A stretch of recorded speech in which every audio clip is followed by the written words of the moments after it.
dia para quem chegou atrasado, né? No início eu falei bom dia, mas não estava todo mundo. Então, bom dia para vocês. Eu dei esse tempo para vocês lerem o caso clínico, porque ele é um caso clínico de extrema importância. É um caso clínico de lúpus, mais uma doença de hipersensibilidade. Ela é uma doença de hipersensibilidade causada por complexos imunes. Então, a doença de hipersensibilidade causada por complexos imunes, a gente classifica como hipersensibilidade do tipo 3. Então, a primeira pergunta lá do exercício é essa, né?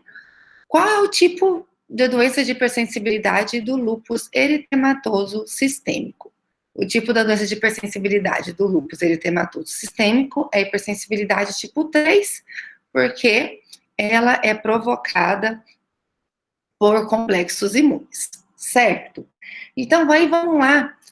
No caso clínico, ele fala sobre os complexos imunes, que aí foi até uma pergunta que vocês me fizeram sobre o sistema complemento. Então, os complexos imunes, eles são produzidos sempre que existe uma resposta de anticorpo contra antígeno solúvel, tá? Tem antígeno solúvel e um antígeno que não é solúvel. Então, quando é antígeno solúvel, é onde formam esses complexos imunes. E aí, qual que é o problema?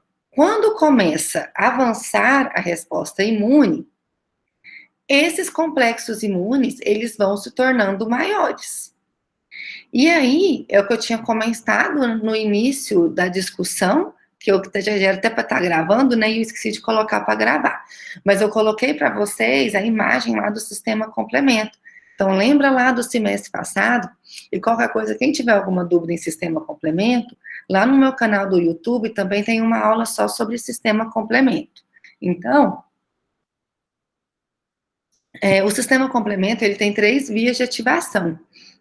E uma das vias de ativação, ela é através da participação de um anticorpo. Então, quando tem um antígeno, o anticorpo vem e encaixa chave fechadura.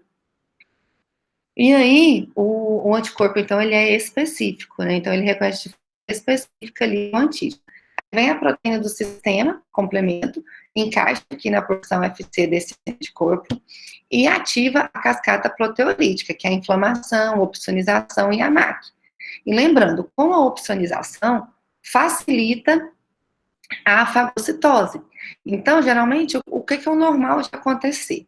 O normal é formar o complexo imune, o antígeno com o anticorpo, aí o sistema complemento vem, só que o sistema complemento, quando ele é ativado, ele é importante para eliminar esses complexos imunes. Então, esses complexos imunes, eles são fagocitados e eliminados e removidos muito ali no baço e no fígado. No ano passado, né, vocês tiveram imunologia básica. Aí lá na imunobásica, vocês também viram sobre os órgãos linfóides secundários. Então, vocês viram ali a grande importância do baço. Então, o baço, ele faz isso que a gente chama a gente dá até o nome, né, de sequestro esplênico, que é onde ocorre a remoção, a eliminação desses complexos imunes. Então, o sistema complemento tem essa participação, o macrófago liga ao sistema complemento e fagocita e elimina aí esses complexos imunes. Então, esse é um processo normal da resposta imune. Então, o sistema complemento tem um papel muito importante na eliminação desses complexos imunes. Só que qual que é o problema? O problema é quando o antígeno, ele é repetidamente liberado, que é até aqui, né, o que está aqui no texto aqui, nesse primeiro parágrafo e no final do primeiro parágrafo. Então, o problema é esse, quando o antígeno, ele é repetidamente liberado, mantém essa formação do complexo imune. Então, começa a ter um aumento, uma grande quantidade desses complexos imunes. E aí, esses complexos imunes pequenos, eles acabam depositando nos pequenos vasos, nos vasos de pequeno calibre. Então, aí é onde ele vai depositar nos glômerulos renais, no tecido sinovial, lá nas articulações, no endotélio vascular. Então, aí por isso que vem os sintomas da doença. Então, né, com isso, aí ele vai falar aqui, né, dos complexos imunes, e aqui ele fala um pouco das doenças, e aí ele começa a falar do lúpus. E ele começa a falar do lúpus. Então, vamos lá. Alguém dessa turma consegue responder essa questão número 2? Se ninguém... peraí. Não vou pedir para ninguém responder. Eu vou escolher a pessoa que vai responder. Eu vou pedir para a Regna. A Regna chegou atrasada, então ela deve ter feito atividade antes da aula, né? Regna, responde para a gente, por favor, a questão 2. Quais os mecanismos imunológicos da doença? Cadê a Regna?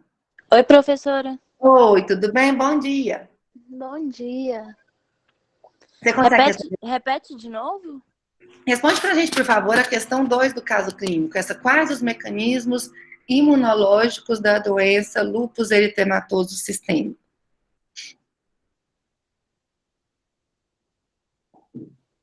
Gustavo, quer ajudar, Gustavo? A Regna? Nossa, pelo amor de Deus, me ajuda mesmo, porque... Professora, eu tava com um probleminha na minha loja, a gente estava fazendo mudança de bandeira, e aí eu não tive tempo essa semana, não. Ah, tá. Se tiver alguém que puder, a gente estava trabalhando quase 24 horas por dia. Não, menina, mas eu deixei um tempinho aqui na aula. Deixei uns 40 minutos para ler. Quem pode ajudar a Regna, gente? Alguém pode ajudar a Regna? Pode falar, às vezes é quem fez o exercício, quem na hora que leu aí. Os mecanismos imunológicos, o Matheus está aí respondendo no bate-papo, né? Os mecanismos imunológicos são os componentes da resposta imune envolvido, que leva ali a fisiopatologia da doença. Vamos lá, a resposta do Matheus, né? O que o Matheus falou? O mecanismo da doença é a formação de complexos imunes, beleza? Tanto que a hipersensibilidade tipo 3. Como que forma esse complexo imune no caso de lúpus? Ele é caracterizado por um anticorpo anti-DNA, que se liga ao mesmo, ou seja, o anticorpo anti-DNA vai ligar ao DNA, né? Depois do acúmulo de núcleos que são expelidos da formação dos eritrócitos. Vamos lá, é até a questão, o que está ali no caso clínico. Quando vocês vão aí na página 2 do caso clínico, então tem aqui a página 1, quando vocês começam a página 2, eles vão falar aqui do lúpus, que é exatamente o que o Matheus está aí respondendo. Como que ocorre essa formação desse anticorpo anti-DNA? Então, o maior problema é esse, é um anticorpo anti-DNA que é formado, e esse anticorpo liga ao DNA. Quando as nossas células sofrem apoptose, então as nossas células, elas têm uma morte natural. Então, nossas células constantemente são renovadas. E quando essas células sofrem apoptose, o material genético vai ser liberado. Então, acaba, gente, que a gente produz um anticorpo, né, que reconhece esses fragmentos apoptóticos de material nuclear. E esse é o problema. Porque quando a pessoa produz esse autoanticorpo, sempre corre o risco desse anticorpo ligar a esses fragmentos apoptóticos das nossas células. Por isso que é uma doença autoimune, porque é um anticorpo que combate o que é próprio. Então, o material genético é próprio. Então, é um anticorpo que se liga ao material genético. Como que ocorre a formação desse autoanticorpo, gente? Uma coisa é muito importante, vou até interromper aqui o compartilhamento, né? Uma coisa é algo muito... Ai, minha caneta aqui não tá funcionando. coisa é algo muito importante para vocês levarem aí em consideração. Até me perdi aqui, porque o GUS entrou atrasado, o Percival também, eu fui pôr a frequência deles aqui e me perdi, né? Vamos aqui primeiro falar aqui do que o Matheus falou no bate-papo aí, no chat. Vocês ainda não tiveram hematologia. Quando vocês tiverem hematologia, vocês vão ver o seguinte. Os eritrócitos, eles são... lembrei o que eu estava falando. Os eritrócitos, eles são formados na medula óssea. Assim como as nossas células de defesa, os eritrócitos também são formados pela medula óssea. Então, lá tem os progenitores linfóides, mieloides, para dar origem a essas células. No início, gente, a célula progenitora de hemácia, de eritrócito, ela tem núcleo. Só que vocês sabem que hemácia não tem núcleo. Só que o progenitor de hemácia tem núcleo. À medida que essa célula vai se desenvolvendo, então tem ali, promielócito, até formar um eritroblasto. O eritroblasto, ele ainda tem núcleo. Quando o núcleo sai do eritroblasto, então é o que a gente chama de exocitose nuclear. O núcleo, ele vai ser expelido, ele vai ser eliminado. Então, o eritroblasto tem núcleo, quando sai o núcleo, quando o núcleo é expelido, o eritroblasto se transforma no eritrócito. Ou seja, uma célula antes do eritrócito, ela tem núcleo. Então, esse processo é um processo natural, desses núcleos serem expelidos, tá? Então, nesse núcleo, o núcleo é onde tem o nosso material genético. E então, esse núcleo é uma rica fonte de material genético. Então, nesse processo é onde pode ocorrer a formação desses autoanticorpos. Mas aí vem alguns pontos que vocês devem levar em consideração. Primeiro, predisposição genética. Então, o que a gente observa no caso de lúpus? No caso de lúpus, tem a etiologia da doença, né, a causa da doença, ela ainda não foi muito bem elucidada, tá? Então, ainda a gente não tem uma certeza do que acontece. O que a gente sabe é o seguinte, tem uma associação da predisposição genética com fatores ambientais. Então, tem as duas coisas, tá? A predisposição genética a produzir esse autoanticorpo, mas, além disso, também tem a questão dos fatores ambientais. Então, se a gente olha a predisposição genética, a gente observa que é uma doença que é desencadeada mais em pessoas de cor negra. Então, lúpus é mais comum da gente observar em negros e em mulheres. Então, onde entra os fatores ambientais? Os fatores ambientais entraria a questão hormonal. Então, a gente observa que acomete muito mulheres em torno ali de 40 anos, 30 e poucos, 40 anos. Mas toda mulher negra com 40 anos vai ter lúpus? Não. Por isso que tem a questão da predisposição hereditária junto com os fatores ambientais. Então, tem a questão hormonal, uso de medicamento.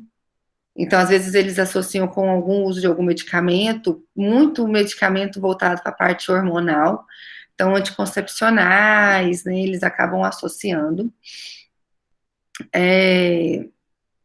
E aí, o que se sabe, aí tem um outro fator ambiental muito importante, que foi até o caso que foi discutido no caso clínico, que é a questão da exposição solar. O que acontece na exposição solar?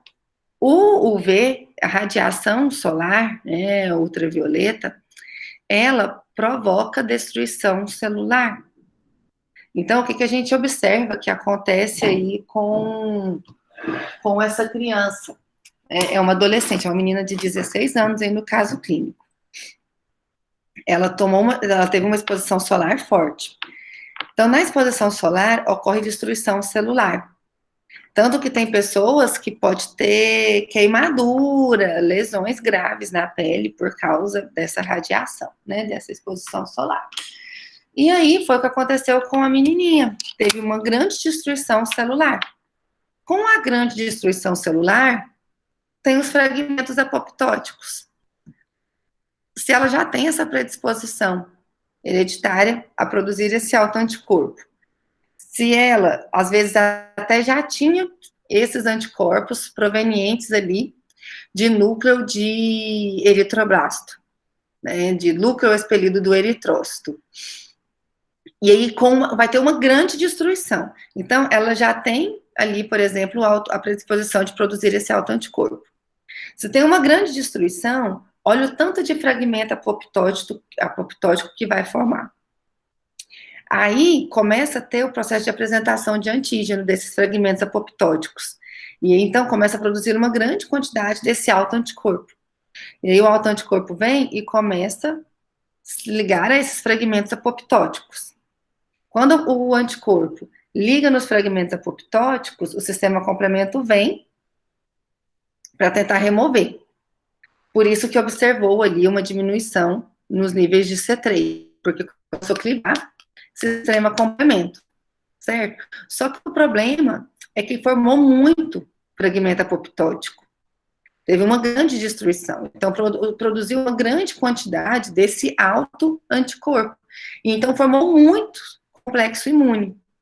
Como formou muito complexo imune, por mais que alguns foram removidos ali no baço, teve o sequestro esplênico ali para ser eliminado pelos fagócitos, por mais que esse processo tenha acontecido, quando tem um excesso, chega um ponto que o nosso sistema imune não consegue reparar tudo o que precisa. Então, o sistema imune não conseguiu remover todos esses complexos imunes que precisava ser removido. E aí, o que aconteceu com os complexos imunes que não foram removidos? Eles depositaram nos pequenos vasos, e aí foi quando a paciente apresentou a lesão, e se não me engano, deixa eu voltar lá no caso clínico, se não me engano, ela também apresentou dores, não apresentou? As dores foram antes, né? Ela já sentia de manhã. Ela já sentia as dores. Então ela já tinha o autoanticorpo. Ela só não tinha ainda as manchas, porque ela já tinha predisposição hereditária ali. E aí, professora, por exemplo, minha irmã, ela tem lúpus. Aí no começo ela sentia muitas dores nas articulações, antes da gente saber, a gente pensava até que era reumatismo. Aí ela descobriu, aí tem também, por causa de ser autoimune, ela também desenvolveu uma anemia crônica. Sim. Isso é normal? É normal. Por quê? O que acontece no caso de doenças autoimunes? Doença autoimune, gente, é uma incógnita ainda na imunologia, ainda tem muito que ser estudado. Mas o que a gente já sabe é o seguinte, é uma falha. Então, doença de hipersensibilidade é uma falha da resposta imune. Então, nós temos um mecanismo de defesa. Quando ocorre uma falha, então, assim, a nossa resposta imune, ela foi feita para proteger o que é próprio e destruir o que é estranho. Só que nesse processo de apresentação de antígeno, o que acontece? Lembra lá da imunologia básica. Quando uma célula da nossa resposta imune reconhece uma estrutura própria como sendo um antígeno, essa célula, ela sofre depressão, ou seja, ela é deletada.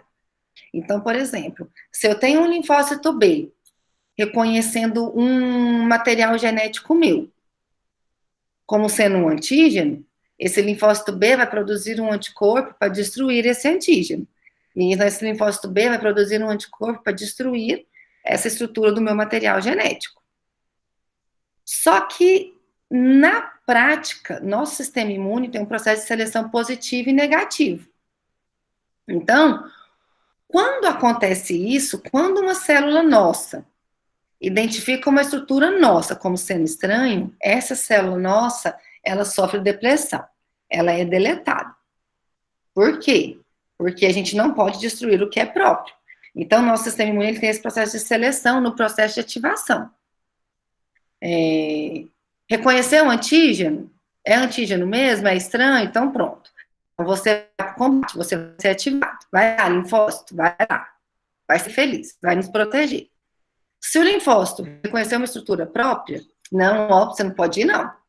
Vai embora, vai morrer. Nós vamos te matar aqui, você vai sofrer apoptose, porque não pode destruir o que é próprio. Então, tem esse processo de seleção natural. Só que, nessa pessoa, ocorreu uma falha. A célula reconheceu uma estrutura própria, só que ao invés dela ser deletada, ela foi ativada e produziu uma célula de memória contra o que é próprio. Então, ocorreu uma falha no processo de seleção de células. Se falhou uma vez, pode falhar outras vezes? Sim. Por isso que quem tem uma doença autoimune, os médicos monitoram outras doenças.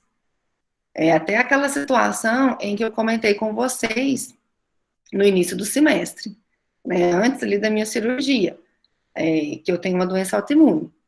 Então, eu tenho anemia perniciosa, que é autoimune, foi a primeira que eu descobri. Depois, eu descobri outra doença autoimune, que é o hipotireoidismo.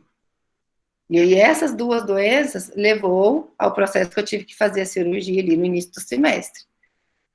Porque é uma falha no sistema imune.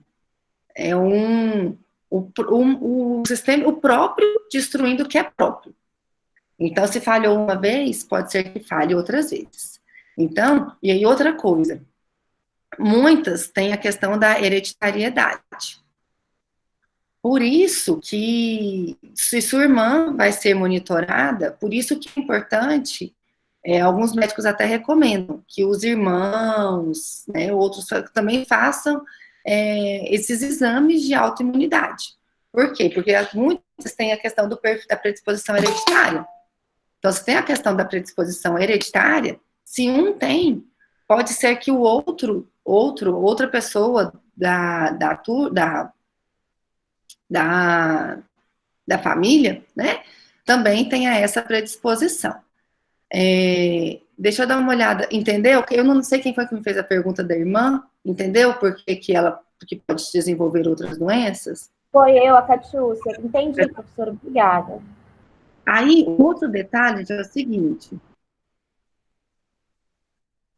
Deixa eu ver aqui as perguntas de vocês.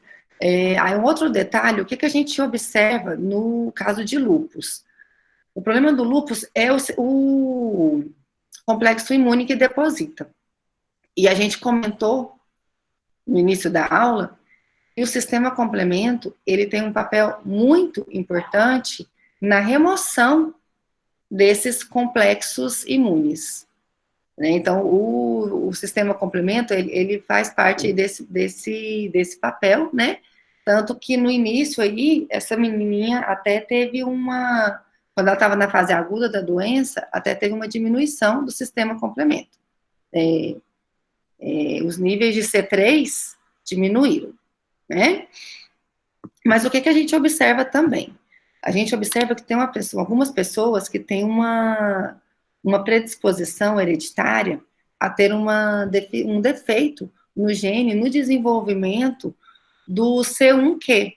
Vocês viram ali no caso clínico, né, quando vocês viram aqui no caso clínico, ó, no início, esse receptor 1 do complemento, ele que liga para levar para o baço para ser fagocitado. Então, a gente observa muito que tem algumas pessoas que têm essa predisposição a ter uma diminuição disso aqui, ó. Se ela tem pouco receptor do complemento, se ela tem pouco esse C1q, esse complexo imune não vai para o baço para ele ser eliminado. Então, um dos dos defeitos genéticos que já foram elucidados foi esse, que às vezes a pessoa, às vezes ela nem sabe, mas a gente consegue fazer um exame para fazer essa dosagem, e a gente associa, a gente vê muito isso, hoje, né, já tem um tempo que eles estão começando a elucidar que um dos motivos do lúpus é um problema no gene desse receptor, de C1, que é o receptor do sistema complemento que leva lá pro fígado. Então, essa é por isso que a gente fala que ela tem a questão da predisposição hereditária, porque é uma questão genética, que é um defeito num receptor, e aí o sistema complemento não leva o complexo imune até o baço para ele ser fagocitado, tá? Deixa eu dar uma olhada aqui no bate-papo, vocês me fizeram uma série de perguntas. Então, o Matheus está aqui, né? O mecanismo da doença é a formação de complexo imune. O caracterizado por um anticorpo anti-DNA. Então, esse autoanticorpo liga a esse antígeno nuclear que forma o complexo imune.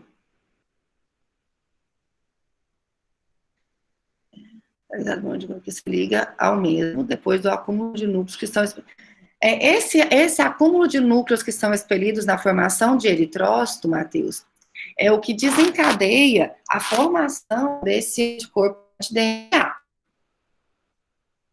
Só que aí, no caso, então, esse é o que leva à formação do anticorpo anti-DNA, tá? Só que não é somente do núcleo de eritrócito, não é somente desse núcleo expelido. No caso ali do caso clínico que a gente está estudando agora, a criança teve uma exposição solar. Aí o Ian está aí complementando, né? Forma um complexo imune, através da ligação do antígeno solúvel com anticorpos, com anticorpo, do tipo IgM e IgG. E aí esses depositam em vasos e levam à inflamação. Exatamente. Aí a recruta ativa leucócito e produz a lesão tecidual. A radiação, né, a radiação, ela destrói células. Se destrói células, libera os fragmentos apoptóticos. Os fragmentos apoptóticos têm material genético próprio. A pessoa já tem a predisposição, já tem o autoanticorpo, anti-DNA. Aí, olha o tanto de fragmento apoptótico que aconteceu aí com essa radiação dessa menininha, da Nicole. Vieram os anticorpos e ligaram a esses fragmentos apoptóticos. Então, ficou um monte de complexo imune. Ficou um monte de complexo imune. O sistema complemento até tentou eliminar esse complexo imune. Só que ele não conseguiu eliminar todos. E o que aconteceu com o excesso dos complexos imunes? Depositaram nos pequenos vasos. Depositou nos pequenos vasos, levou à inflamação, recrutamento de leucócitos, chegando a ter uma lesão tecidual. Então, o Ian complementou o Matheus e a Vanessa complementou os dois. Deixa eu ver outra coisa aqui que o Matheus comentou.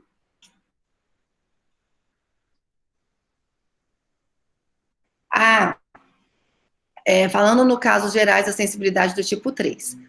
Quando o antígeno vem de um agente, a condição tende a ser passageira? Sim, porque o complexo imune é o anticorpo ligado ao antígeno. Se o antígeno é um antígeno bacteriano, por exemplo, aí o anticorpo vem, liga o antígeno e provoca o problema.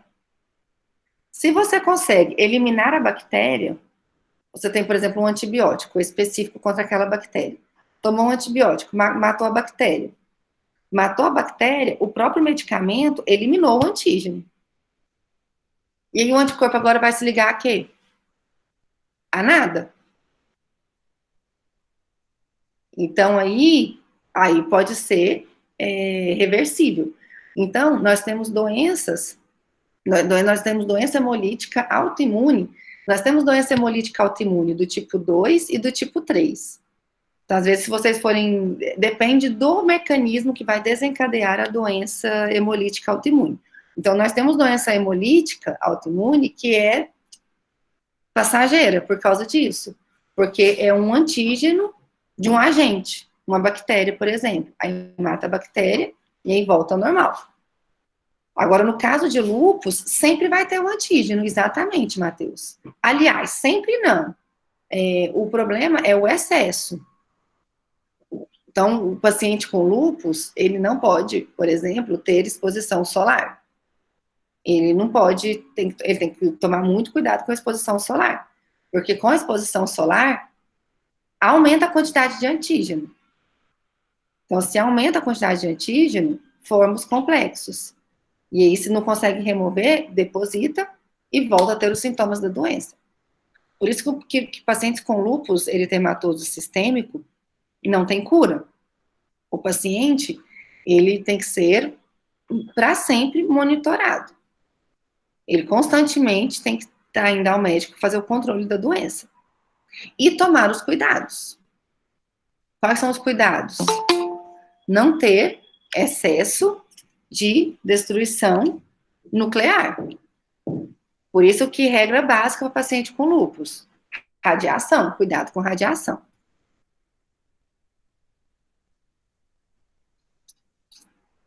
Os anticorpos, eles são contra núcleo. Só que olha só, a pergunta da Vanessa é uma pergunta bem interessante. Anticorpo, esse anticorpo específico é um anticorpo contra núcleo, contra o material genético, contra o núcleo. Concordam comigo que nas nossas células tem a membrana citoplasmática das nossas células e o núcleo é interno. Então, anticorpo, gente, presta muita atenção nisso, que será da imunologia básica. Vamos lá. Anticorpo, para ele ter uma ação, ele precisa ligar de forma específica ao antígeno. Vamos lá. Quando o antígeno está dentro da célula, vamos supor aqui, ó, eu tenho esse antígeno aqui. Deixa eu pegar... vamos pegar aqui. Eu tenho esse antígeno aqui, esse copo. Se o copo estiver fechado, aqui está a minha célula, o copo. Aí eu pego o antígeno, essa caneta. Se eu colocar essa caneta dentro do copo, e o copo fechado, o anticorpo está aqui, contra a caneta. O anticorpo consegue se ligar a essa caneta? Não. Porque a caneta está dentro da célula. Entendeu? Agora, se essa célula romper, se a célula sofrer uma apoptose, aí o anticorpo não vai ter contato com o material genético? Sim. Aí é quando o anticorpo tem contato com o material genético. Então, por que um paciente com lúpus fica muito... A senhora já tirou a caneta daí de dentro? Não, eu não coloquei, não. A água tô tomando, se eu pôr a caneta aqui dentro, vai ficar mal, né? Eu só fingi que eu fui, gente. Eu não pus a caneta aqui dentro, não. Então, essa pergunta aí da Vanessa é uma pergunta bem interessante. Nossa, gente, hoje vocês estão resolvendo conversar, né? Deixa eu ver aqui a pergunta. Então, a pergunta da Vanessa foi a seguinte. O anticorpo é contra núcleo. Só que por que o paciente com lúpus vive muito tempo na fase boa, sem ter sintomas da doença, sintomas graves? Por quê? Porque se a célula tá bonitinha, fechadinha, o núcleo tá lá, aí o anticorpo encaixa? Não, o anticorpo não encaixa. Agora, não, professora, mas as nossas células sofrem destruição, sofrem apoptose natural. Tudo bem. Vamos supor que a célula sofre apoptose. Né? Esse processo, ele é um processo que não é exacerbado. Então, às vezes, às vezes forma o complexo imune. Às vezes tem um autoanticorpo, forma o complexo imune. Só que o sistema complemento vem e repara. Tá? Às vezes o paciente até tem um sintoma, mas um sintoma leve. Agora, se ele tiver um excesso de destruição celular, aí é onde vem a gravidade da doença. Então, esse paciente ele tem que cuidar para ele não ter excesso de destruição celular. Porque se ele tiver excesso de destruição celular, é onde vai formar muito complexo imune. E aí é onde deposita. Entendeu, Vanessa? Os anticorpos reagem contra o núcleo, né?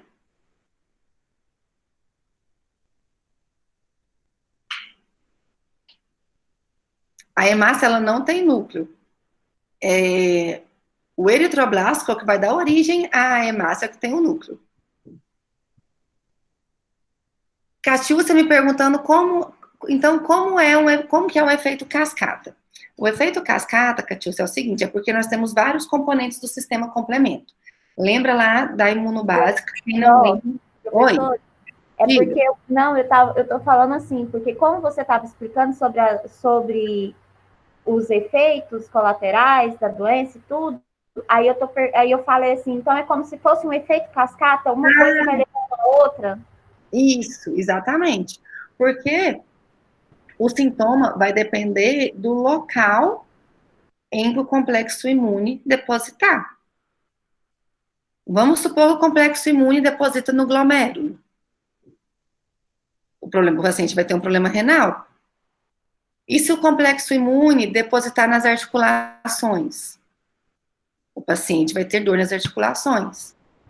E se o complexo imune depositar nos vasos, no endotélio vascular? O paciente vai apresentar as manchas na pele, igual o Alisson está aí falando.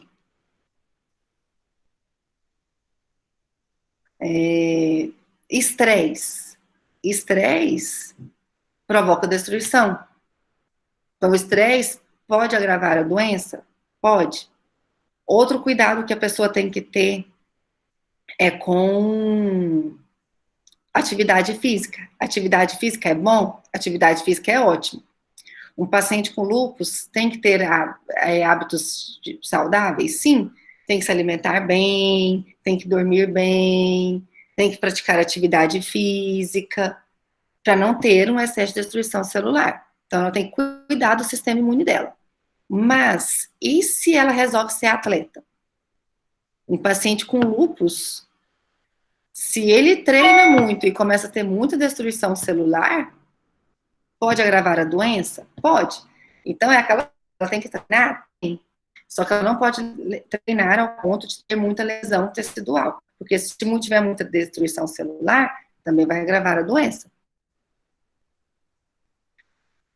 Sim, Catiúcia, pode acontecer, tá?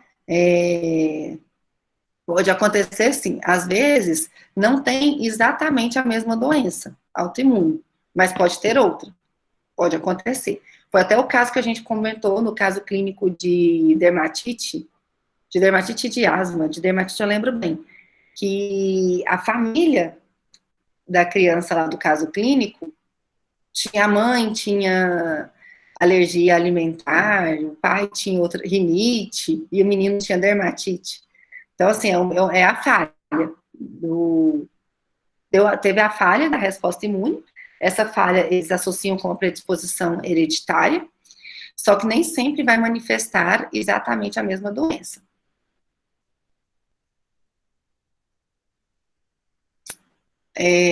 Matheus, pode ser um problema. Pode agravar, tá?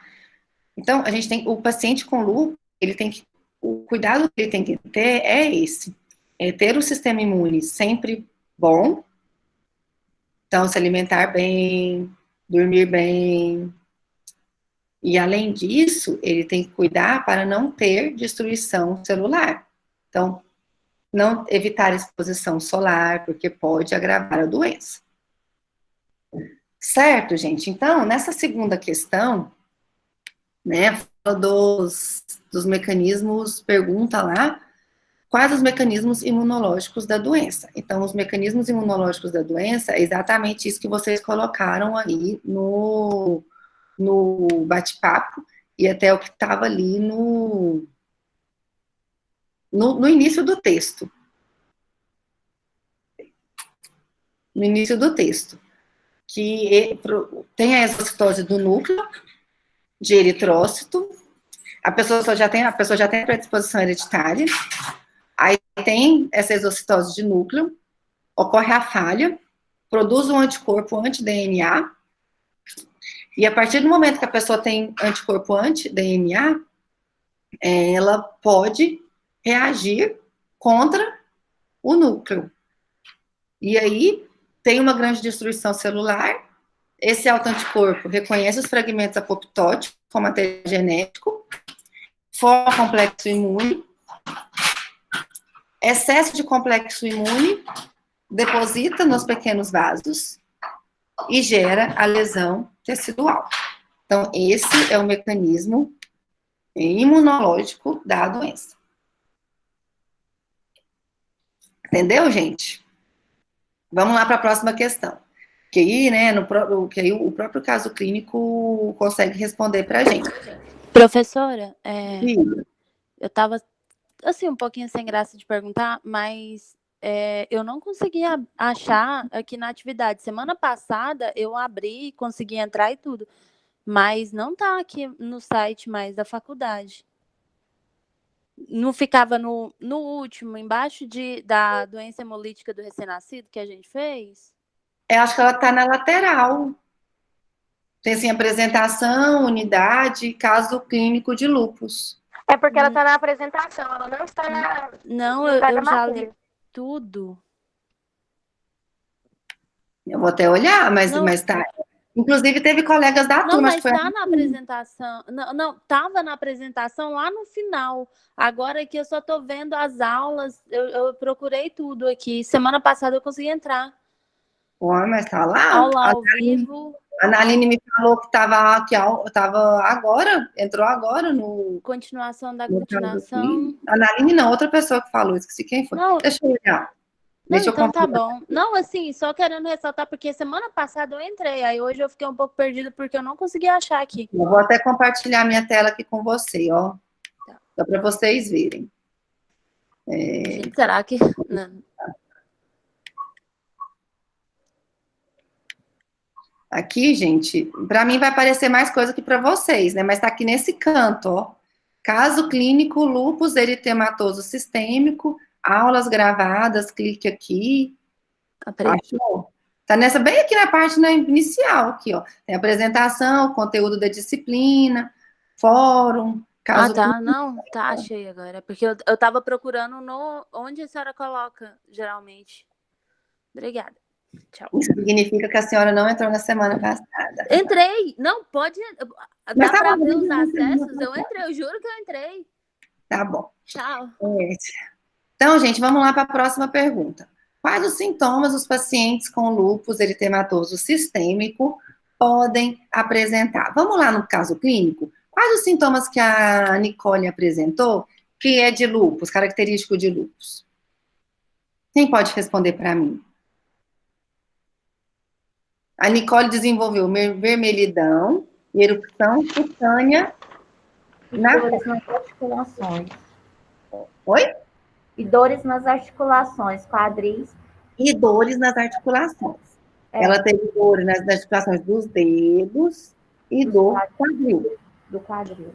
Eu pesquisei também por fora, professora, e vi que também podem apresentar outros sintomas, e aí dependendo da parte do corpo que é afetada. Exatamente. Aí, então, a Nicole, ela apresentou a mancha vermelha em formato padrão de asa de borboleta, que é erupção na bochecha, que é bem característico de lúpus. A Nicole também apresentou outro sintoma característico de lúpus, que foi as dores nas articulações, rigidez nas articulações dos dedos e do quadril. Então, agora vamos lá para os outros sintomas que um paciente com lúpus pode apresentar. A Nicole não apresentou por enquanto, mas o paciente com lúpus pode apresentar. Fala aí, Catiúcia, de acordo com as suas pesquisas, que outros sintomas o paciente pode apresentar?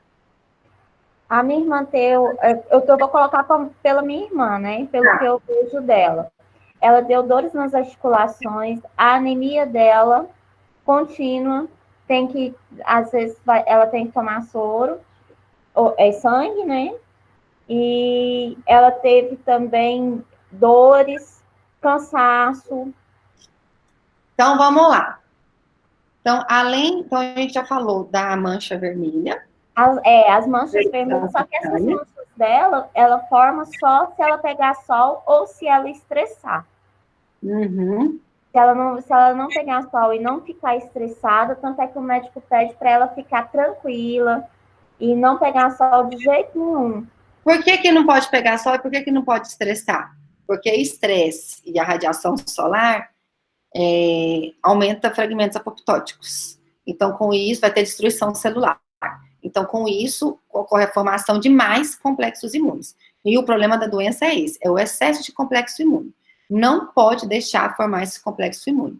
Então, não pode. O anticorpo ela tem.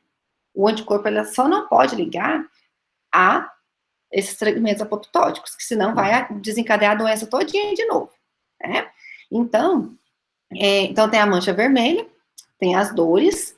Vocês acrescentaram aí uma outra coisa. O paciente pode ter uma anemia hemolítica.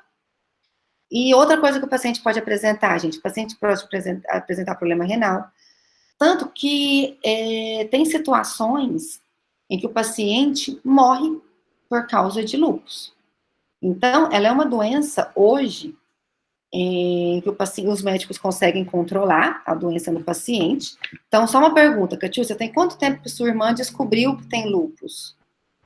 Vai fazer 8 anos. Aí, 8 anos. Porque agora ela desencadeou ela teve que fazer uma cirurgia no intestino, porque deu uma infecção no intestino, e agora ela está fazendo pulsoterapia por causa que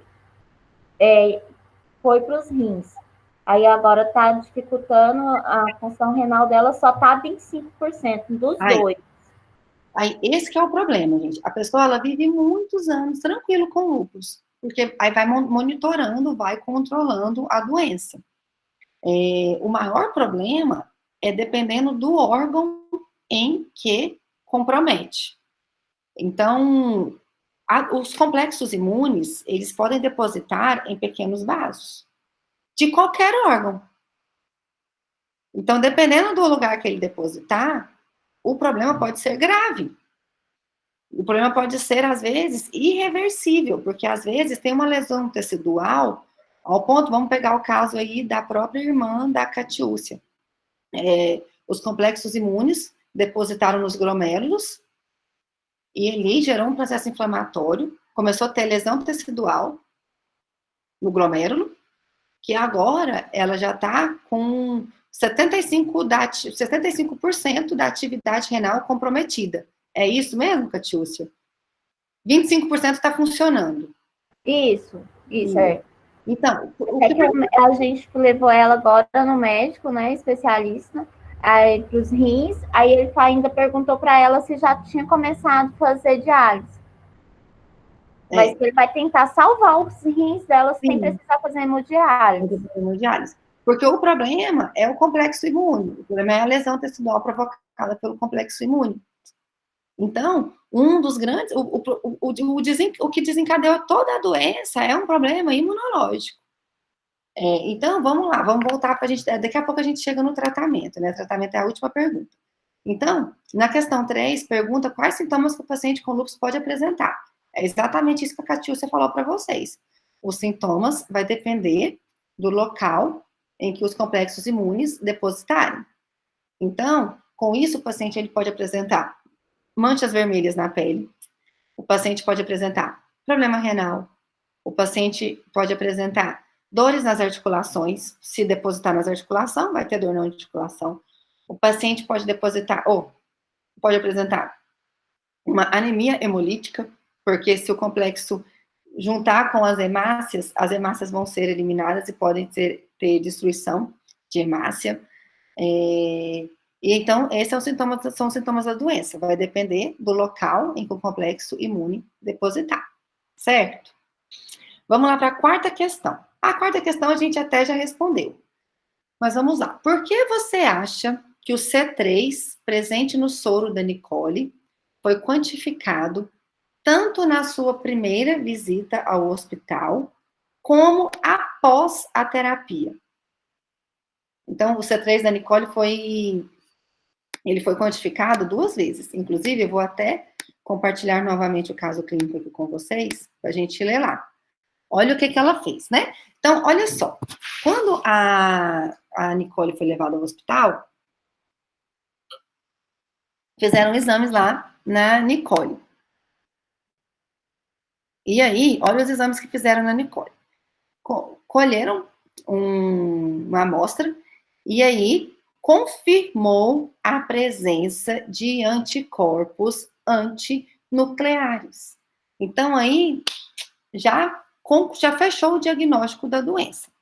O que a gente observa, gente? Em torno de 90% a 95% dos pacientes com lúpus detecta esse anticorpo antinuclear. Aqui no caso clínico, tá como ANA, anticorpo antinuclear. Em alguns momentos, vocês podem ver esse exame como FAN. FAN também é um fator antinuclear. Então, FAN, anti-ANA, ANA, são a dosagem desse anticorpo antinúcleo, tá? Então, muito atento a isso, porque às vezes vocês podem escutar, né, esse exame com outros nomes. Então, anti-ANA, ANA, FAN, que é um fator antinuclear. No caso da Nicole, o exame deu positivo com o título 1 para 1280. Isso aqui, gente, eu queria ter dado uma aula de imunofluorescência para vocês antes do caso clínico de hoje. Mas a gente deu uma atrasadinha no conteúdo, eu vou falar de imunofluorescência para vocês só depois que a gente discutir o caso clínico. Mas esse exame, esse FAN, esse ANA, esse exame aí que a Nicole fez, é uma imunofluorescência, que a gente vai estudar o método posteriormente. É uma técnica imunológica para ver ali a detecção do anticorpo. Pode pesquisar antígeno, pode pesquisar anticorpo. E uma coisa importante, tá aqui, ó, título 1 para 1280. Então, eu já falo para vocês de antemão que as técnicas de imunofluorescência, quando dá positivo, precisa fazer a diluição seriada, assim como a gente viu aí em outros momentos, tá? Então, vamos lá, Matheus, com calma. Então, o título deu 1 para 1280, ou seja, os níveis de anticorpos antinucleares estavam elevados. Ela estava com muito anticorpo antinuclear. Deixa eu ver a pergunta do Matheus aqui. Exatamente, Matheus, porque o C3 é fragmento inativo. O fragmento ativo, o C3 ele é quebrado em C3A e C3B. Então, quando ativa o sistema complemento, o C3 ele é destruído, ele é quebrado em C3A e em C3B. Aí, vamos lá, vamos continuar, né? Que outro exame que ela fez? Então, considerando esse resultado, foram realizados exames adicionais para anticorpos característicos de lúpus. E aí, o que eles observaram? Elevados níveis de anticorpos contra DNA de dupla fita. Aí viu o C3. Olha o que aconteceu com o C3. O nível de C3 em seu soro foi de 73. O normal é de 100 a 200. O nível de C3, primeiro momento, está diminuído. Por que está diminuído? Porque o C3 ele está sendo usado no complexo imune. O autoanticorpo ligado com o antígeno, que é o núcleo, o sistema complemento vem e encaixa. Encaixou chave fechadura, ativa a cascata proteolítica do sistema complemento. Então, quando tem o complexo imune, o sistema complemento está sendo ativado. Se o sistema complemento está sendo ativado, o C3 ele está sendo clivado, quebrado em C3A e em C3B. Então, como está tendo uma grande clivagem, os níveis de C3 está acontecendo o quê? Diminuindo. Tem um excesso de complexo imune, excesso de ativação de sistema complemento, excesso de clivagem. C3 está sendo quebrado. Então, os níveis de C3, ó, diminuem. Entendeu, Matheus? Aí, o que aconteceu? Lá no final, eles falam o seguinte: tratou a paciente, o nível de C3 chegou a 46, ou seja, baixou mais ainda. Aí, tratou a paciente com o anti-inflamatório. O que o anti-inflamatório faz? inibe a inflamação. Inibe a ativação do sistema complemento. O que aconteceu com o nível de C3 depois do tratamento? Subiu. Subiu para 120. Certo? Então, então ela foi e fez essa dosagem lá dos níveis de C3. Entenderam, gente, por que o C3 foi quantificado na primeira visita e após a terapia? Após a terapia, ele foi dosado para ver se o medicamento tinha feito efeito. Certo? Para ver, porque se o medicamento não fez efeito, a inflamação ainda existe, e a inflamação que leva a essa lesão tecidual. Então, é esse excesso ali de inflamação, que o sistema complemento ele é inflamatório, o C3A, ele é inflamatório. Então, esse excesso de C3A leva a inflamação, leva a lesão tecidual também.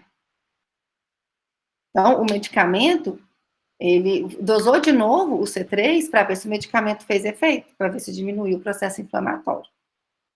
Exatamente, Matheus, isso que você colocou.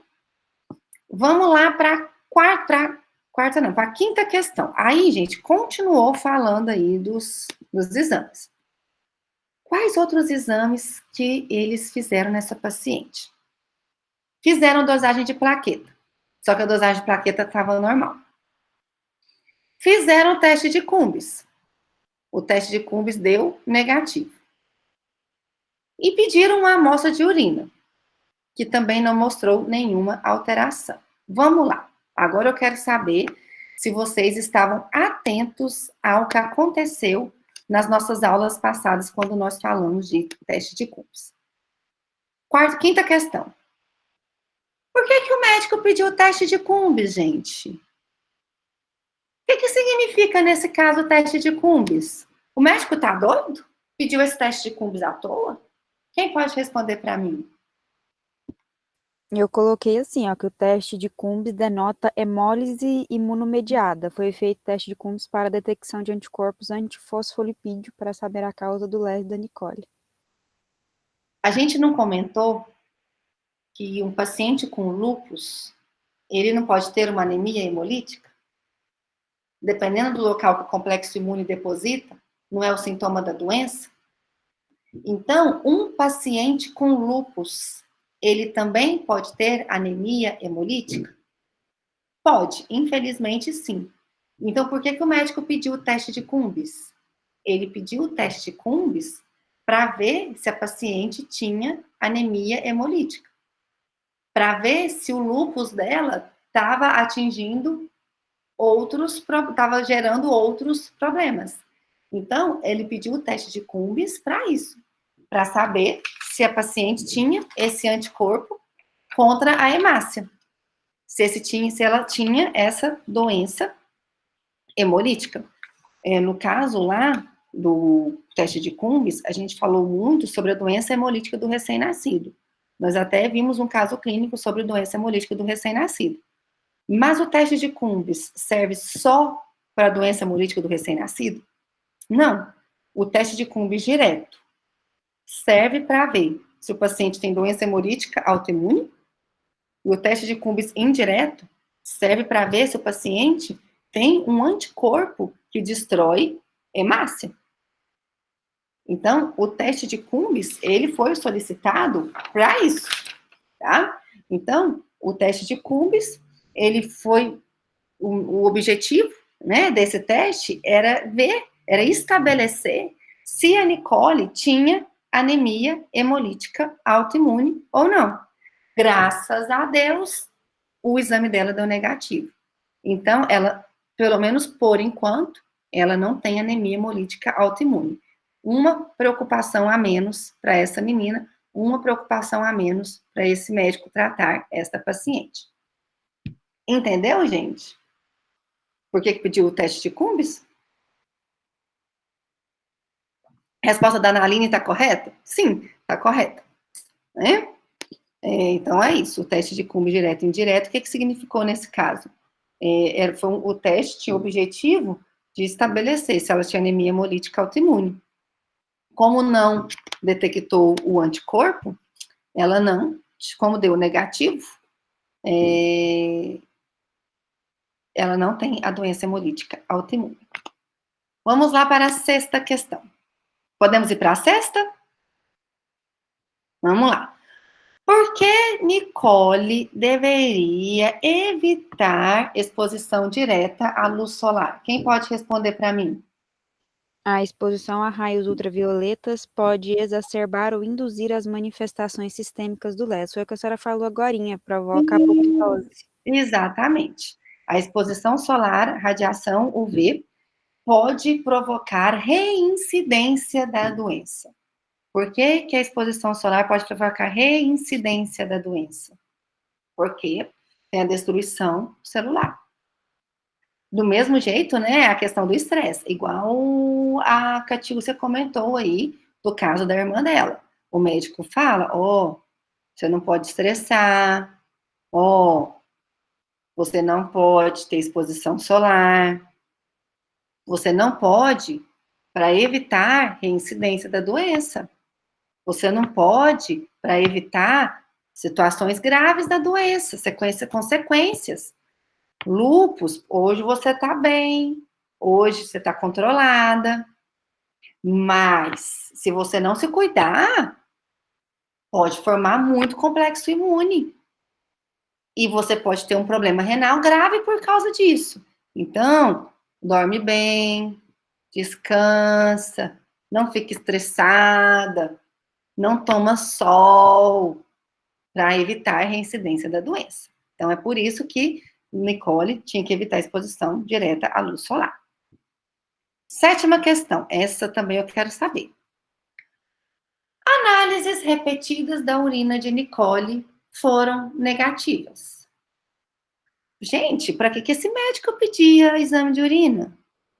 Para quê? Qual que é a intenção dele pedir exame de urina? O que urina tem a ver com lúpus? Para saber se ela estava com problema nos rins? Exame de urina serve para indicar atividade de doença renal pela presença de proteinuria, hematúria dismórfica glomerular, leucocitúria e cilindrúria no sedimento urinário. Deu negativo, então os rins dela estavam de boa. Exatamente. Quem foi que respondeu essa questão? Eu, Naline. Naline. É que eu tenho que ficar procurando vocês aqui para ver quem está respondendo. Exatamente isso que a Naline falou.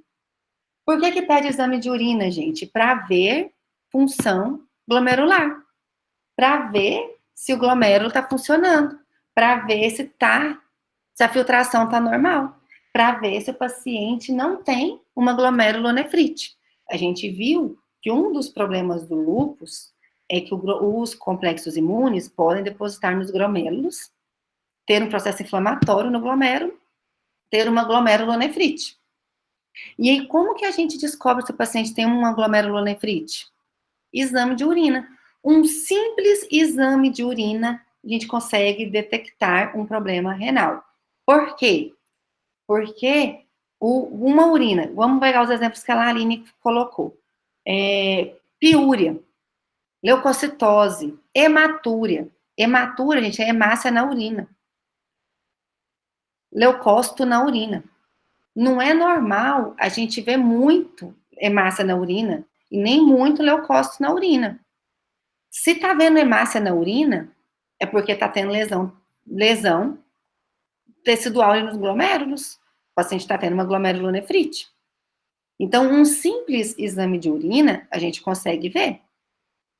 Tem situações em que agente infeccioso provoca. Então, por exemplo, um paciente com infecção urinária, é normal, às vezes, a gente vê uma leucocitose urinária, uma hematúria urinária, aí toma antibiótico, trata a infecção urinária, o paciente volta ao normal. Mas tem essas situações também. Um lúpus pode provocar uma glomerulonefrite. E aí não filtra. Tem o processo da filtração. Aí tem proteinúria. O que é proteinúria? Proteína na urina. Não é normal a gente ver proteína na urina. Isso é um sinal de problema na filtração glomerular. Então, por isso que o médico pedia exame de urina. Para ver se ela tinha desenvolvido glomerulonefrite, para ver se ela já tinha uma outra aí consequência do lúpus, que é a glomerulonefrite. Se ela tivesse glomerulonefrite, ia ter proteinúria e hematúria. Como o exame deu normal, amém, Senhor, graças a Deus essa paciente ainda não tem glomerulonefrite. Que bom. O lúpus dela está controlado. Entendeu, gente, essa questão? Vamos lá para a próxima. Nicole tinha níveis de IgG no soro de 1820. Então, para quem leu lá o caso clínico, né? Outro exame que ela fez foi a outra coisa que vocês comentaram, eu esqueci de falar, gente, a questão da febre também, né? Que ela apresentou. A Nicole tinha níveis de IgG no soro de 1.820 miligramas por decilitro de sangue. Esse é um nível substancialmente elevado e comumente encontrado em paciente com lúpus eritematoso sistêmico. Como que você explica isso, gente? Qual a associação de aumentar os níveis de IgG no soro com lúpus? Como que você me explica isso? E aí, gente, por que tem aumento de IgG? Eu pesquisei em vários artigos e achei isso. Não sei se está certo. Como o LES está associado a uma resposta tumoral exacerbada, a presença de uma disfunção primária dos linfócitos B pode ser considerado um fator que predispõe à síntese assimétrica de subclasses de IgG. Isso pode ser considerado um fator para o desenvolvimento de LES. Teve uma outra pessoa num bate-papo aí, deixa eu tentar lembrar quem foi que... Teve algum colega aí que comentou. Deixa eu até achar, tá? Não vou achar. O Ian comentou sobre isso também aí no bate-papo. Por que observa esses níveis? A pergunta é assim, né? Cadê? Como que você... É porque ele ativa os macrófagos? Não, é porque é o seguinte, Não? O paciente não tem um anticorpo antinuclear? Não tem? O problema do lúpus não é um anticorpo que liga ao antígeno? Não é, gente? Então, se tem fragmentos apoptóticos, se tem material celular, o fragmento apoptótico, ele é o próprio antígeno. Então, se tem o antígeno é o que vai estimular a produção de anticorpos. Então, vai ter elevação de IgG? Sim, com certeza. Porque não é esse anticorpo que não vai formar o complexo imune? Não é esse autoanticorpo do tipo IgG ou IgM? Né? Então, esse anticorpo vai se ligar? Se tiver antígeno, sim. Vai ter estimulação antigênica, sim. Então, quando tem fragmentos apoptóticos, quando tem a destruição celular, tem um processo de apresentação de antígeno. E no processo de apresentação de antígeno, a célula sofre uma expansão clonal. Linfócito B sofre uma expansão clonal. Linfócito B vai produzir muito anticorpo. Tanto que o paciente, a gente observa também, gente, aumento, às vezes até, de linfonodo, de tanto anticorpo que esse paciente apresenta. Então, pode apresentar um problema no linfonodo? Pode também. Tá? Então, a resposta da Naline também está correta. Como que você explica esse aumento dos níveis de IgG comumente encontrado em pacientes com lúpus? Isso acontece devido à constante estimulação das células B por autoantígenos. Eu vou até escrever aí para vocês, né? É esse autoantígeno que está estimulando os linfócitos B. Então, é a constante estimulação dos linfócitos B por autoantígenos. Professora? Diga. como o lúpus é uma doença sistêmica e os sintomas estão relacionados com o depósito dos complexos imunes, tem alguma coisa relacionada com problemas cerebrais? O que acontece? Pode ter? Pode. Pode ter também. Pode ter problema respiratório? Pode ter também. Depende do local em que o complexo imune depositar. Geralmente, é mais comum a gente observar problemas renais e problemas de articulação. Bem mais comum do que problema neurológico. Por quê? Porque o cérebro, né, o sistema nervoso, ele é muito protegido. Tem lá aquela, agora eu não vou, Pia Mater, Dura Mater, lembra lá? O sistema nervoso, ele é muito protegido. Então, a irrigação de sistema nervoso é difícil, de tão protegido que ele é. Até medicamento, às vezes, a gente tem dificuldade de um medicamento que tem ação no sistema nervoso, de tão protegido que ele é. Então, com isso, é mais difícil da gente observar problemas neurológicos. Mas pode apresentar? Pode apresentar. Não é tão comum, mas poder apresentar pode. Do mesmo jeito que um agente infeccioso pode atingir um sistema nervoso e ter, por exemplo, uma meningite, isso é comum de acontecer? Não, isso não é comum. Por quê? Porque ele é muito protegido. Mas do mesmo jeito que um agente infeccioso pode ir lá e provocar uma lesão, um complexo imune também não pode ir lá provocar uma lesão? Pode. Não é tão comum, tá? Mas pode. Certo? Por que você me fez essa pergunta? Você conhece alguém que teve a lesão? Não, é porque se a gente pensa em complexos imunes e pensa em bainha de mielina, pode acontecer a agregação e destruição dessa bainha de mielina. Aí tem que tomar cuidado, porque é o seguinte, Thaís, nós temos várias doenças que podem gerar problemas neurológicos. Então, aí a gente não pode confundir. Por exemplo, nós temos uma doença autoimune, que é a esclerose múltipla. A esclerose múltipla também é uma doença autoimune. Mas a esclerose múltipla ocorre destruição de bainha de mielina. Mas a esclerose múltipla não é provocada por complexo imune. A esclerose múltipla, ela é provocada por linfócitos T autorreativos. Então, aí, é uma outra doença autoimune, tá? Então, eu estou só falando assim para vocês, a gente sempre tem que ver o mecanismo imunológico da doença. E tem situações em que nem é autoimune o problema neurológico. Então, tem que fazer o processo de investigação. A maioria dos casos em que a gente observa de destruição de bainha de mielina, ela é muito provocada por esses linfócitos T autorreativos. Aí não é lúpus, aí já é esclerose múltipla. Professora,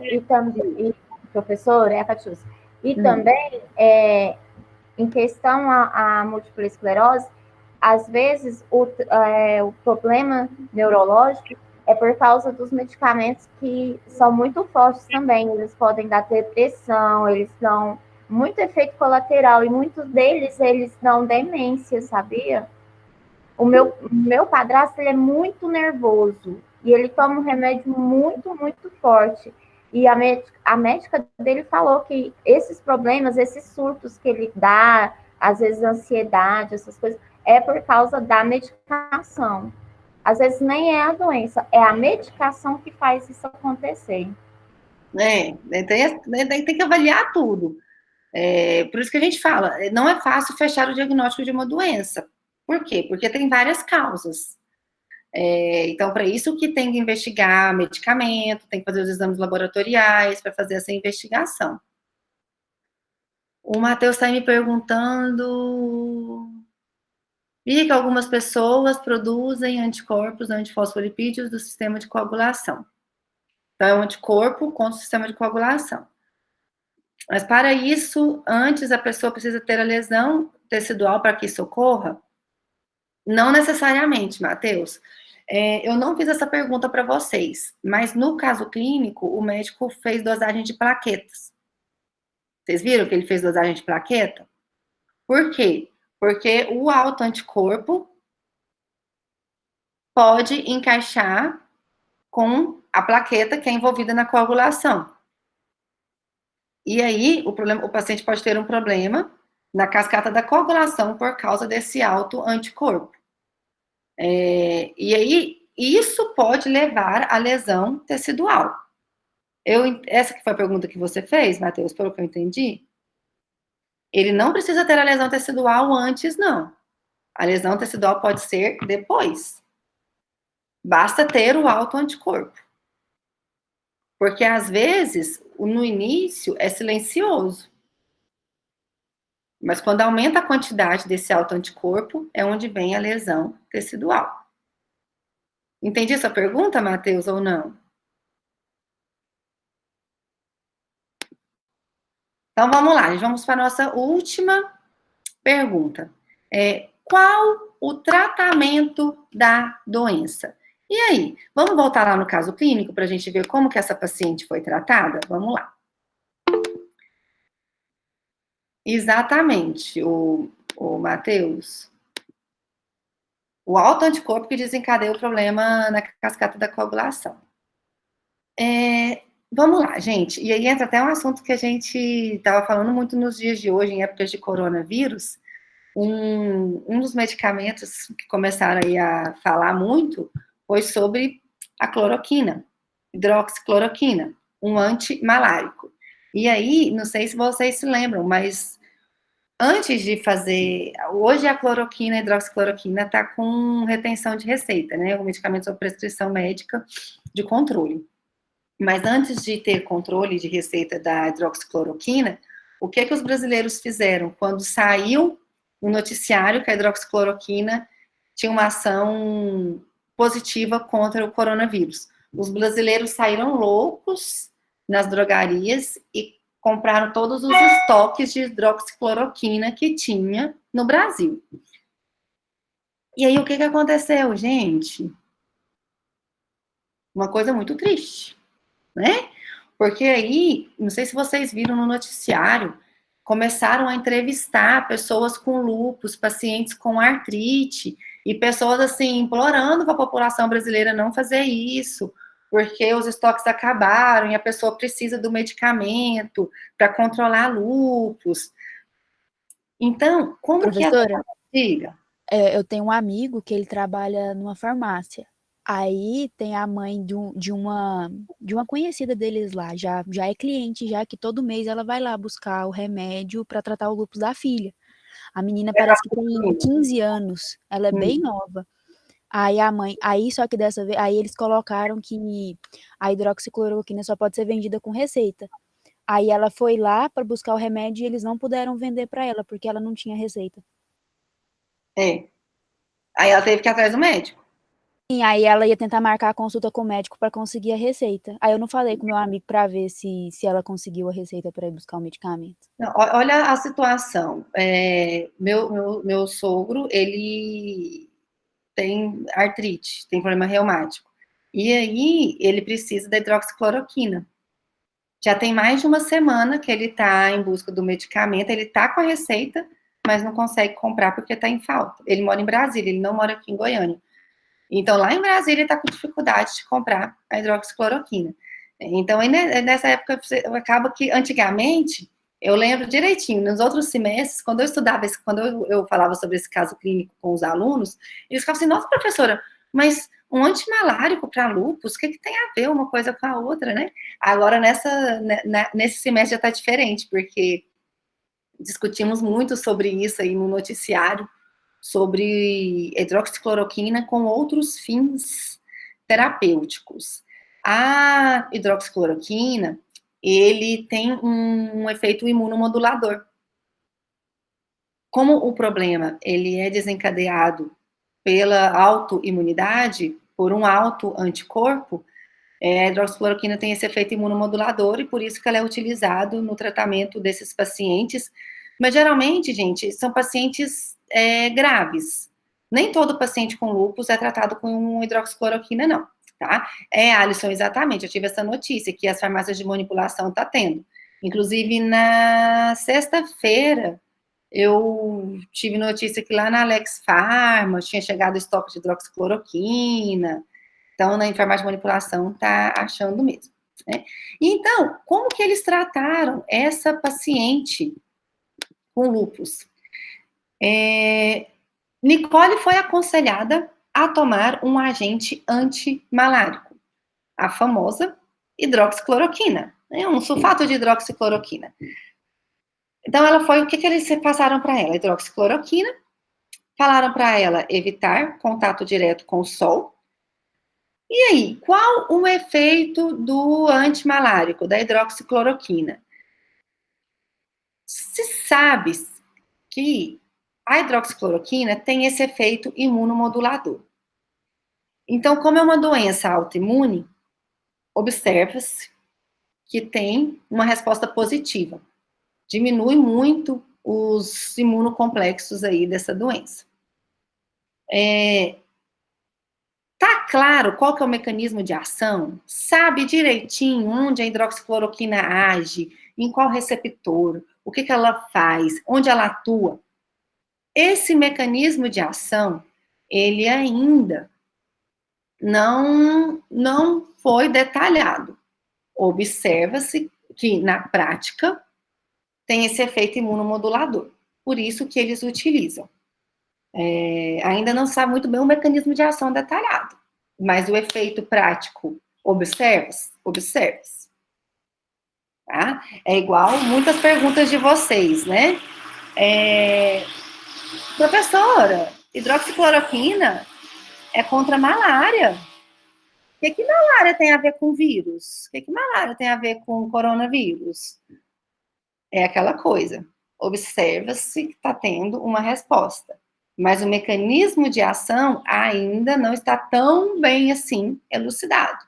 Observa-se que diminui e que impede que o vírus penetre na célula, com isso diminui a carga do vírus, né?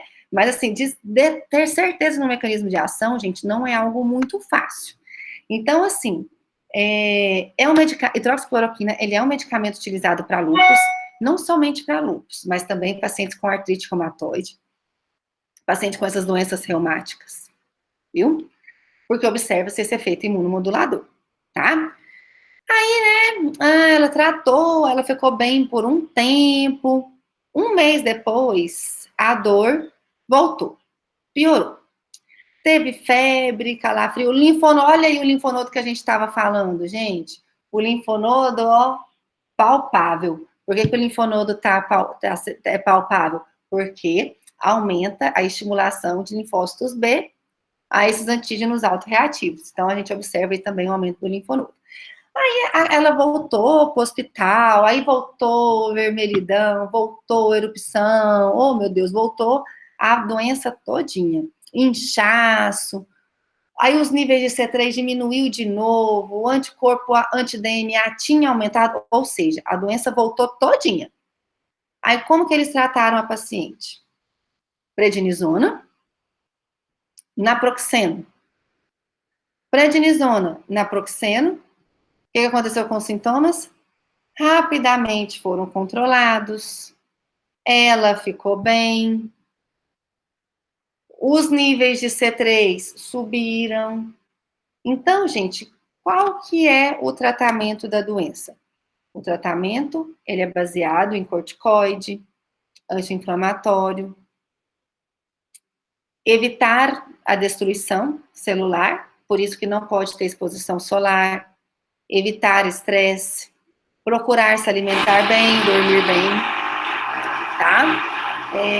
E o antimalárico, a hidroxicloroquina, porque observa-se esse efeito imunomodulador da hidroxicloroquina.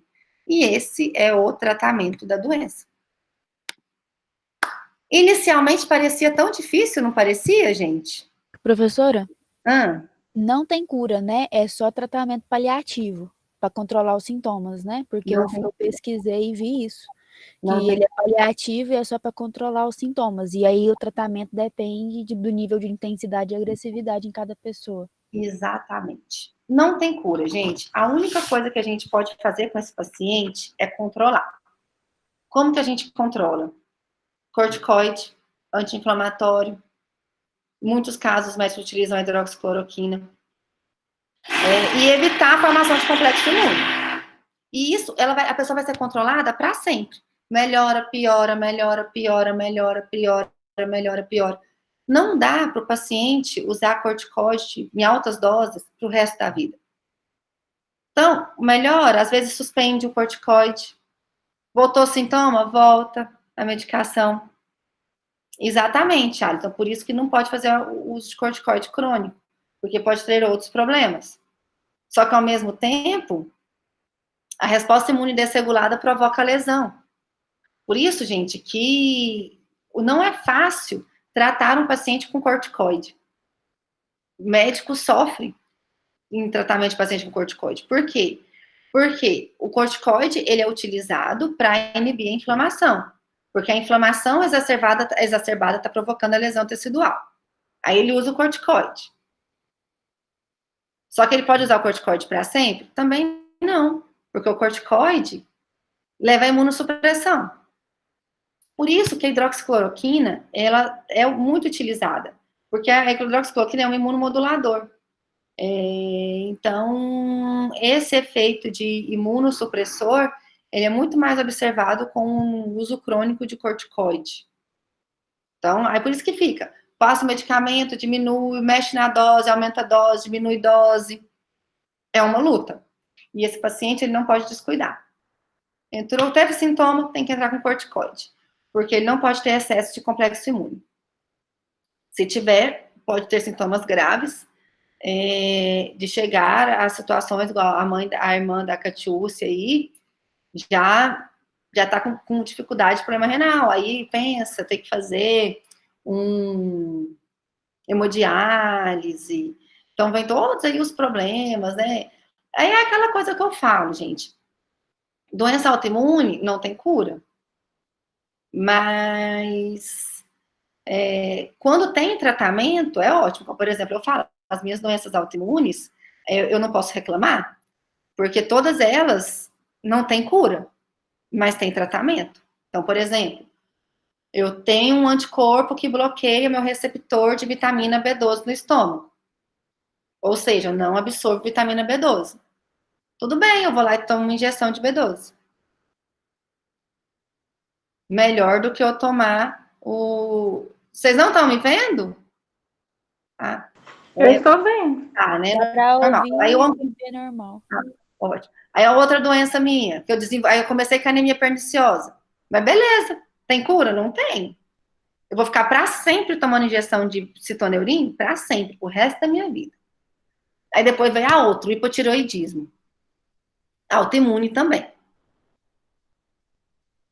É para sempre. Tem o que eu fazer? Não. O que eu tenho que fazer? Tomar meu Eutirox todos os dias da vida. Para sempre? Para sempre. É autoimune. Para sempre. E agora desenvolveu meu problema no estômago, que eu tive que fazer o procedimento no início do semestre. Vou ter que fazer para sempre? Vou ter que fazer para sempre. De 6 em 6 meses eu vou ter que fazer. O primeiro foi mais grave, porque o primeiro quando eu descobri, já tinha muito tempo. Então, a médica associa que já devia ter uns 10 anos que eu tinha isso, só que eu não tinha sido descoberto, não tinha sido detectado ainda.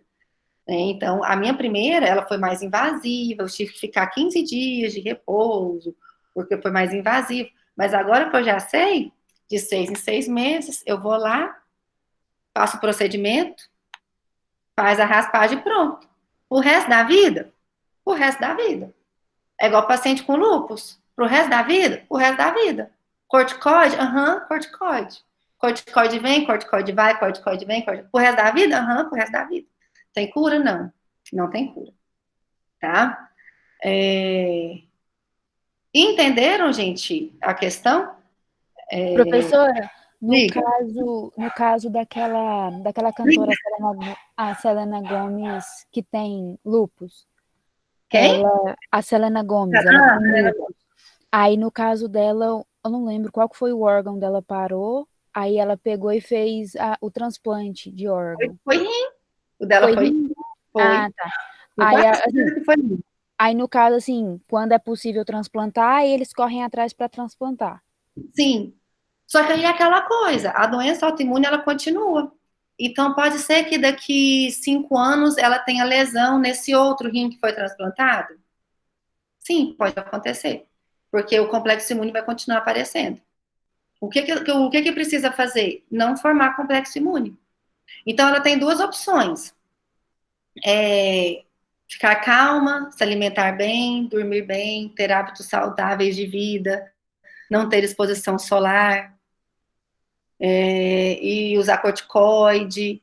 Vai controlando para não chegar aos pontos graves da doença, entendeu? Entendi. Mas no caso, tipo, dela afeta o rim. É possível, sei lá, afetar outra parte do corpo? Sim. Tudo vai depender de onde o complexo imune depositar. Ela pode apresentar as manchas cutâneas? Pode. Ela pode apresentar artrite? Pode. Ah, gente, um ponto importante que eu esqueci de comentar com vocês. Esse autoanticorpo, antinúcleo, a gente também chama de fator reumatoide, tá? Por isso que paciente com lúpus, a gente detecta esse fator anti-ANA, ou FAN, que é o nome do exame também, FAN, ou fator anti-ANA. Aí tem vários tipos de anticorpo. Quando vocês foram pesquisar na internet, às vezes vocês viram anti-RO, anti-LA, anti-SSA, todos são esses anticorpos antifosfolipídio que vocês falaram aí. Então, são o nome dos exames que a gente detecta. Aí tem o fator antinuclear, o FAN, tudo que a gente consegue detectar. Mas também tem o fator reumatoide. A gente também detecta fator reumatoide em paciente com lúpus. Por causa o fator reumatoide é um anticorpo, um autoanticorpo do tipo IgM-IgG, que é o anti-ANA, é o tipo, né? Então, a gente também detecta o fator reumatoide também dá positivo. Certo, gente? Alguma perguntinha? Então, o caso clínico aparentemente parecia muito difícil, por isso que eu fiz questão eu falei para vocês que ia durar uma aula inteira, né? Falei para vocês que eu ia precisar aí que vocês lessem o artigo, porque é uma aula que a gente discute vários pontos da resposta imune, e pronto. Sim, Matheus. Só que qual que é o problema? Qual que é o problema, Matheus? É que o imunossupressor, ele traz outros problemas para o paciente. Então, muitas vezes, o que os médicos fazem? Quando os sintomas melhoram, o paciente, o médico suspende o imunossupressor, entendeu? Então, nem sempre o paciente faz o uso de corticoide crônico. Vou até perguntar para a Catiúcia. Catiúcia, você está ao vivo aí ainda? Sua irmã, ela está, de acordo com os quadros clínicos que ela está tendo, ela está fazendo uso de corticoide crônico agora? Qual está sendo o tratamento dela? Ela faz prednisona e hidroxicloroquina e aí tem os complexos, né? Porque por causa da anemia, aí tem os outros medicamentos complementares. Para regular a resposta imune, a hidroxicloroquina e o corticoide, a prednisona. Então, ela já está, já usando cronicamente. Porque a gente observa que a irmã da Catiúcia já está com várias alterações sistêmicas. E ela faz a pulsoterapia, que é como se fosse uma quimio, né? Que ela tem que ir no hemolabor uma vez por mês e durante 3 dias ficar indo para fazer na veia a medicação. A pulsoterapia é imunomodulador também. Uhum. Tá? Então, tudo vai depender dos sintomas do paciente. Entendi sua pergunta. Sim, também, é verdade, também. Entendi. Agora que eu entendi sua pergunta, Matheus, foi mal. Porque o próprio transplantado vai fazer uso de imunossupressor. Isso, exatamente. Professora, mas igual para fazer o transplante, também corre o risco do corpo não aceitar. Não, e mesmo com imunossupressor. Sim. Vocês viram lá na imunologia básica, eu não sei se vocês chegaram a ver isso. Quem não viu, no meu canal do YouTube, tem uma aula sobre transplante. Eu discuti com os meninos da imunologia básica. Então, vocês entram lá nas aulas de imuno básica, que tem lá uma aula sobre transplante, e a gente discute exatamente isso. Transplante é o seguinte, gente, faz os testes de compatibilidade. É compatível? Sim, faz o transplante. Faz o uso do imunossupressor. E mesmo assim, ainda corre o risco de rejeição. Então, assim, transplante não é algo simples de ser feito. Avalia sempre o risco-benefício para o paciente. Então, quando o paciente realmente precisa, aí faz o transplante. Mas só faz quando o paciente realmente precisa. Então, por exemplo, é o caso de paciente que está com comprometimento nos 2 rins. Agora, por exemplo, se o paciente está com comprometimento somente em um rim, o outro rim, a função está normal. Então, não é indicativo de transplante, porque tem todos os problemas aí de um transplante, viu? Que tem que ser levado aí em consideração, tá? Então, tem que avaliar sempre o risco-benefício para o paciente. Certo, gente? Eu vou encerrar a aula de hoje, já são 10h32.